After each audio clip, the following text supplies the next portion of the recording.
Hello everyone, selamat datang kembali di channel Azizwa. Sebelumnya aku sampaikan kalau aku masih banyak belajar dan masih banyak kekurangan. Jadi kalau misalnya ada salah kata atau info yang kurang, tolong sampaikan, tulis di kolom komentar. Kalian bisa juga dengerin aja video curhat ini bisa sambil ngerjain tugas, ngerjain kerjaan kantor yang dibawa ke rumah, nyapu, ngepel, apapun lah, pokoknya nggak harus lihat tampilan di video ini. Sebelumnya juga aku berterima kasih pada kalian yang sudah mendukung channel ini dengan mengirim donasi di Saweria Azizwa.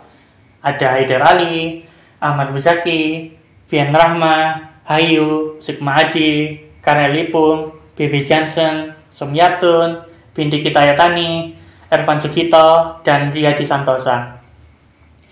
Di konten curhat kali ini aku akan membahas anime yang baru saja aku maraton tadi malam, yaitu Seiken Yatota Maid ga Ayashi. Ekspektasiku nggak tinggi-tinggi amat sih, tapi ternyata lumayan menarik karena ini mepet-mepet hubungan terlarang antara majikan dengan pelayan. Aku nggak tahu ya aturan atau norma majikan dengan pelayan karena aku orang kampung.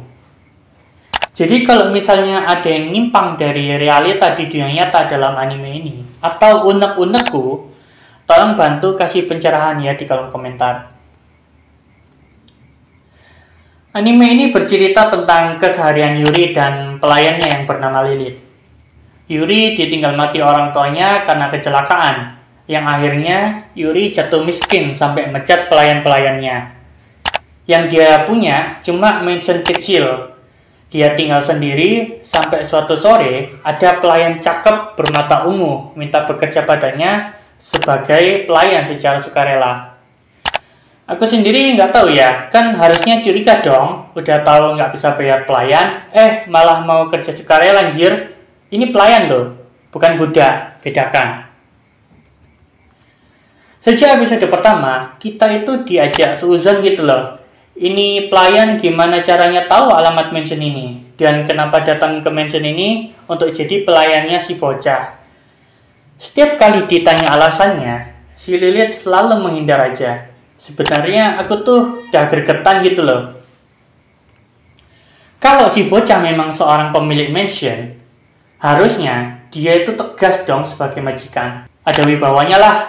Mungkin sebagian orang akan berpendapat, maklum bos, masih bocah. Atau, dibikin santai aja bos, ngapain ngebahas yang gak penting.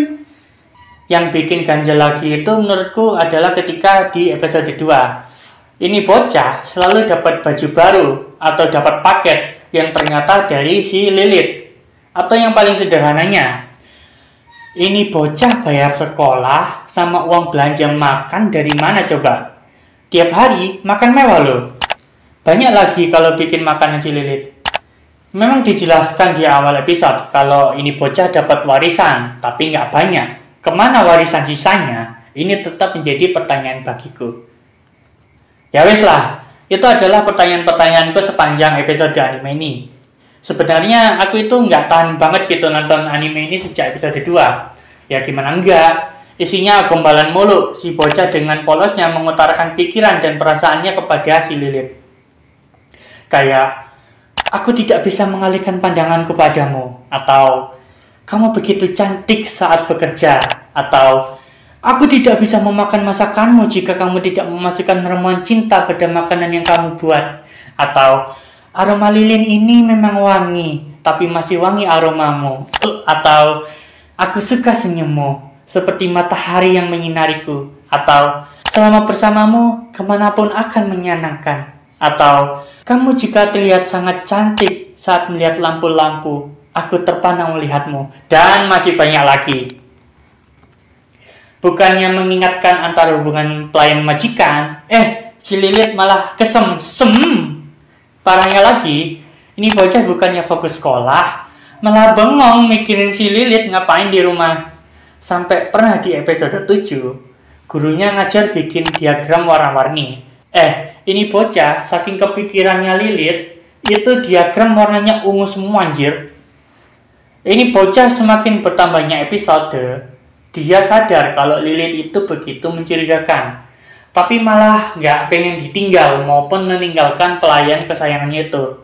Lah, kok untungnya, kok ada karakter yang namanya Gujowin ngasih pencerahan ke si bocah.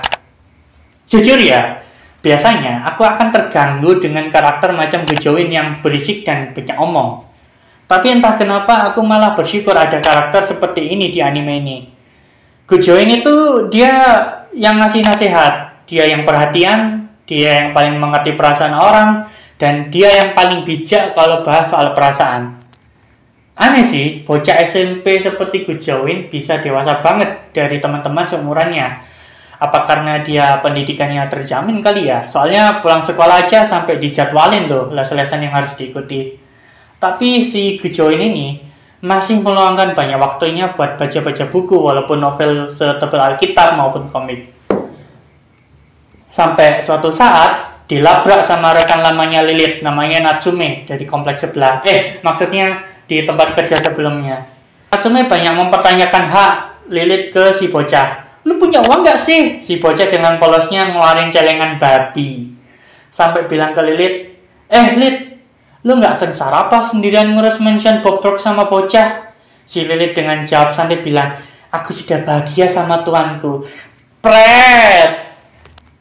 Yang membuatku cegek itu di episode terakhir, episode 11. Ada om-om datang ke mansion si bocah yang ternyata dari kompleks sebelah itu. Tak pikir ngajak balik. Ternyata cuman nyari si Natsume, anjir. Pas si bocah datang, langsung pulang nih om-om. Oh ya, aku cukup terkejut kalau ternyata terungkap si Natsume itu suka sama si om-om ini. Di episode 11 ini juga akhirnya terungkap siapa Lilith. Jadi orang tuanya hilang gitu aja ninggalin dia. Kerabatnya nggak ada yang mau mengut dia, sampai keluarga si bocah mau mengut dia. Ini spekulasiku aja ya. Jangan-jangan Lilith ini aslinya orang mapan kayak si bocah.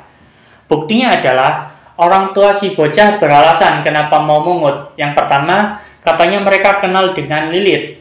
Yang kedua, karena rasa terima kasih mereka ke orang tuanya si Lilith. Sampai akhirnya Lilith memilih sekolah jadi pelayan untuk membalas budi. Gak keterutan karena orang tuanya si bocah mati duluan. Kalau kalian menganggap Lilith kerja di rumah si bocah karena balas budi, kayaknya enggak deh bagiku. Karena bagiku, aslinya Lilith ini itu sudah menaruh hati pada si bocah sejak dulu. Bayangin aja, si bocah waktu masih bocil aja udah ngegombal si Lilith loh.